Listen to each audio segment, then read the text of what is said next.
Alright, how's it going, guys? Today we're going to be installing this new CSF radiator onto the 135i.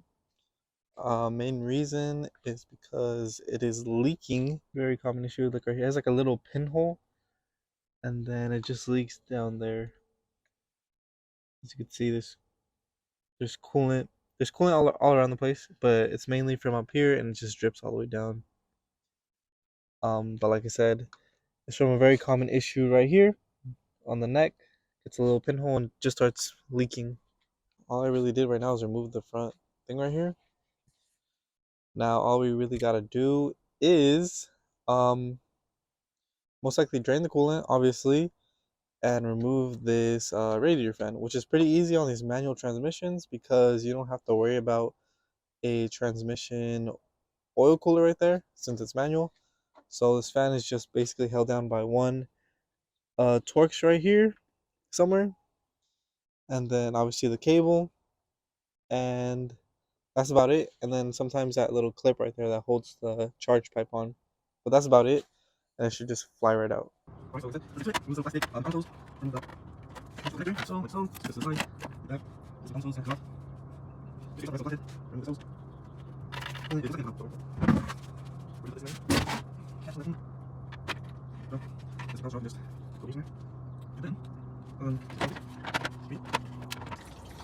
Alright, so looks like we took out the fan right here. As you can see, fan is right there. And then you don't have to do this, but I'm gonna be replacing this what is this, the lower hose? Yeah, the lower hose. As you can see, I disconnected it from the very bottom right here that goes to the thermostat right here. I don't know if you guys can see that, but it's right there. There's one right there, and there's also one in the other corner, which is right there. There's the other one. You take those out, and then obviously you disconnect this upper radiator hose. I've already replaced this one, just because it's very common for this nipple right here to break, or right here from the seal. So if you haven't replaced it, I would highly suggest replacing this hose since you're already here. That's why I'm replacing the lower one, because I haven't replaced that one. But yeah, so now we're just waiting for the coolant to drain. Most of it. There's still gonna be some in the radiator because yeah, ideally you might want to drain the radiator first, but you have to remove the intercooler on the bottom to get to the drain on the radiator. But we're gonna save some time. So here we are. I'm gonna actually unplug this hose from the bottom first. It may or may not be necessary, but then the one on the top too, it goes, you can just pull it out by hand like this one. Okay, there we go.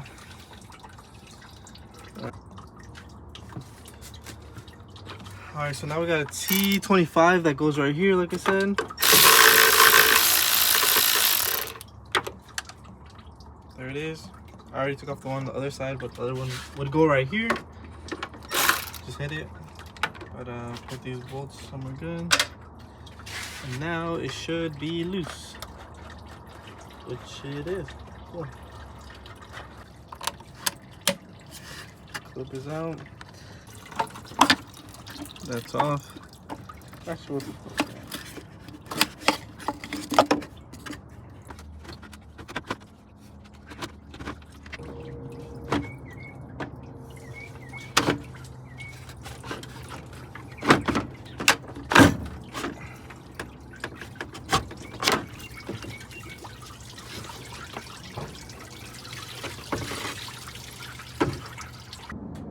Alright, here's the new one.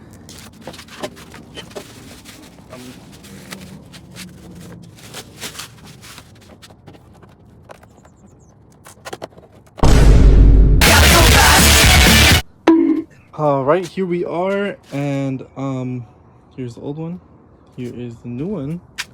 As we can see, obviously huge difference. Obviously all aluminum, side tanks are aluminum, everything's welded. Fins look about the same, but it definitely is thicker too. Kind of hard to tell on camera, but it's at least I don't know, 1/4 inch thicker. So for sure thicker, for sure. You can see where it's leaking, you know, it was leaking all the way down here. Now if you do have an auto trans, I'm not sure how it's gonna be, but basically, as you can see right here, the auto and manual trans, this drain plug right here changes because, as you can see, it blocks it off right here. But if you take a look at it over here, I ordered this one for a manual trans, so that port right there is already blocked off. As you can see, it's completely blocked off, so no need to worry about that. Hopefully it goes in. Okay.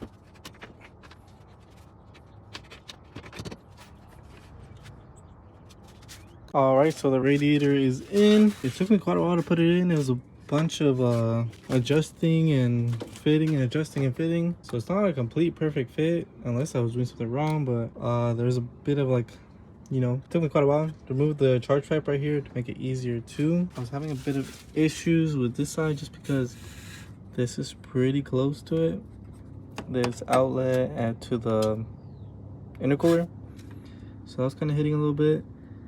This is the new hose. There's the old one. I put a little bit of silicone right here, silicone paste.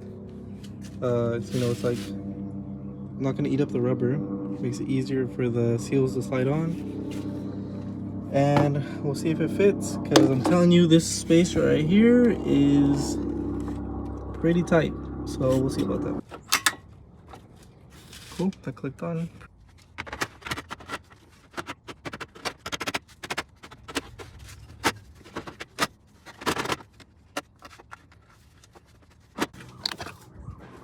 Alright, y'all, it's in. Definitely a bit thicker because I feel like this radiator's way more closer to the engine now, giving you less space for your inlets, which I guess is a sacrifice you gotta make. But honestly, this fitment is not that good, because look at this. This side is good, right? This side is not good. It's like off. And I try to scoot it a little bit. You know, something simple. Make that one line up a little bit. See, that's where it should be. Come back over here, and it's completely off. So something's up with this fitment. Honestly, we'll just have to see the temperature, see if that's even worth it. But to be honest, I think you're better off just getting a new one of those from FCP or something and just use that, because this thing is a pain to put in, and it makes your fitment all weird because now the stuff is more squished, more compressed, I guess, because it's obviously bigger. Is it worth the upgrade? I guess if you're doing track and all that stuff and you really want to keep the temperature down. But other than that, I think the stock radiator does just fine, unless, like I said, you're doing full-on track days, you know, canyons or something. But this is how it is. It fits, it looks nice and everything. Fitment is I'm gonna button everything else back together and then see the temperatures, how it does. But for the most part, you're not going to really notice the temperatures, just because the thermostat, I'm pretty sure, is set to a certain temperature, and that only opens and closes. When you're really going to notice it is, for example, if you really push the car, then you can really see how good the radiator cools, because obviously you're pushing the car. And if the temperature stays around the same, it doesn't really go up, then it does pretty good in cooling.